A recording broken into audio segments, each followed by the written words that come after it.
Ça, c'est Mami Wata. On n'en parle pas assez, mais la symbolique spirituelle derrière son histoire est incroyable. C'est une divinité super importante et super intéressante, mais qui est très souvent incomprise et dont on ne parle pas assez. Du coup, là, dans cette vidéo, je vais vous donner juste les fondamentaux concernant Mami Wata. Et en fin de vidéo, on va faire des explications, des théories, et on va lier la divinité de Mami Wata à d'autres spiritualités et d'autres religions. Dans la culture Yoruba, Mami Wata, c'est une divinité liée à l'énergie féminine. C'est une sirène. On la représente comme mi-femme, mi-poisson, mi-femme, mi-serpent, ou comme simplement une femme accompagnée d'un serpent. Elle est d'une beauté incroyable, elle a des cheveux crépus, elle a toujours des bijoux luxueux, elle est hyper c'est une frappe. Les premières traces écrites de Mami Wata remontent à 4000 ans avant Jésus-Christ, mais la tradition orale remonte à la nuit des temps. Mami Wata, elle protège les femmes des hommes qui veulent leur faire du mal ou qui leur ont fait du mal. Lorsqu'un homme fait du mal à une femme, Mami Wata le séduit, le kidnappe et l'emmène dans son royaume sous-marin. Son royaume sous-marin, il est rempli d'or, de richesses, etc. Là-bas, elle a des rapports avec cet homme. Après avoir eu des rapports avec cet homme, elle fait un deal avec lui. Si il est prêt à changer et devenir une meilleure personne, elle le permet de remonter à la surface. S'il n'est pas prêt à changer, il reste dans ce royaume sous-marin et il meurt. Quand les hommes acceptent de changer et qu'ils remontent à la surface, il y a toujours quelque chose qui est bizarre dans les témoignages, c'est que leurs habits sont secs. Et ils sont totalement changés, c'est des hommes agréables, pleins de sagesse, de connaissances spirituelles. Par contre, pour garder cette sagesse, cette connaissance et la nouvelle personne qu'ils sont devenus, les hommes doivent rester sexuels fidèle à Mami Wata. S'il trompe Mami Wata, il va perdre tous ses dons, toute la richesse, toute la connaissance qu'il a obtenue grâce à elle. Du coup, Mami Wata les visite souvent la nuit spirituellement pour avoir des rapports avec eux et vérifier qu'ils sont toujours fidèles. Maintenant, place à mes explications et à mon interprétation. En tant que sirène et déesse des eaux, Mami Wata est liée à l'élément eau. L'élément eau qui est lié à la féminité, qui est aussi l'élément lié au deuxième chakra, le chakra sacré, qui est le chakra qui est l'énergie la plus puissante car c'est celle qui crée la vie. Du coup, c'est celle qui permet à l'homme de devenir un dieu car il donne la vie grâce à cette énergie. Petite précision pour ceux qui ne savent pas, la terminologie chakra, ça vient de la tradition indienne ayurvédique, il y a à peu près 5000 ans avant Jésus-Christ. Comme on l'a dit, Mami Wata est souvent aperçue avec un serpent autour du cou ou mi-femme, mi-serpent. Dans la spiritualité Yoruba et la spiritualité vaudou et plein d'autres spiritualités, le serpent représente sagesse, guérison et fertilité. Fertilité qui est bien sûr liée à ces...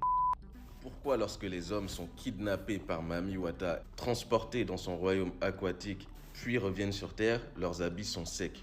Parce qu'ils ont fait un voyage spirituel, un voyage astral. Ils n'ont pas fait un voyage physique. Donc l'allégorie derrière l'histoire de Mami Wata, c'est que pour qu'un homme puisse atteindre son aspect divin, protecteur et créateur, il faut qu'il soit maître de son énergie sexuelle.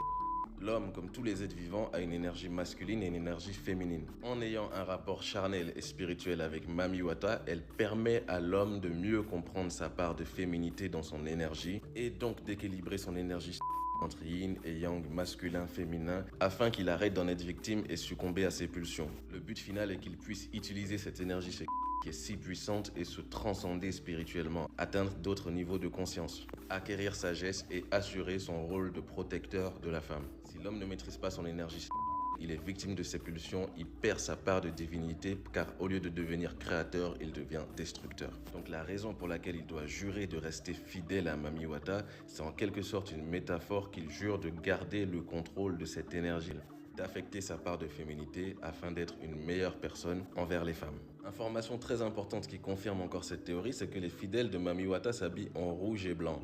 Dans la culture Igbo et la culture Yoruba, le rouge représente la mort, la destruction, la chaleur, la masculinité et la physicalité. Le blanc symbolise la vie, la création, la féminité, la renaissance et la spiritualité. Ces deux couleurs représentent donc l'équilibre entre l'énergie féminine et masculine que Mami Wata apporte aux hommes. D'ailleurs, c'est intéressant parce que cette image du serpent qui apporte la connaissance, la sagesse, la spiritualité et la divinité se retrouve un peu dans toutes les spiritualités anciennes. Bon, là, on vient de le voir dans certaines spiritualités africaines. On le retrouve aussi en Inde avec l'éveil du Kundalini. L'éveil du Kundalini, c'est une expérience spirituelle dans laquelle l'énergie est transmutée pour pouvoir monter des états de conscience et se transcender spirituellement. Et le symbole du Kundalini, c'est le serpent qui remonte les 7 chakras. Et ce serpent-là, on le retrouve aussi dans les religions monothéistes modernes, qui comme d'habitude récupèrent les anciennes traditions, les transforment un peu, en changent le sens, etc. Et je sais que tu sais à quoi je pense, l'histoire d'Adam et Ève et le serpent dans la Bible. Donc dans la Bible, dans le jardin d'Éden, il y a un arbre qui s'appelle l'arbre de la connaissance. Ils n'ont pas le droit de goûter à ce fruit car cette connaissance leur fera se comparer à Dieu et potentiellement se rebeller contre Dieu.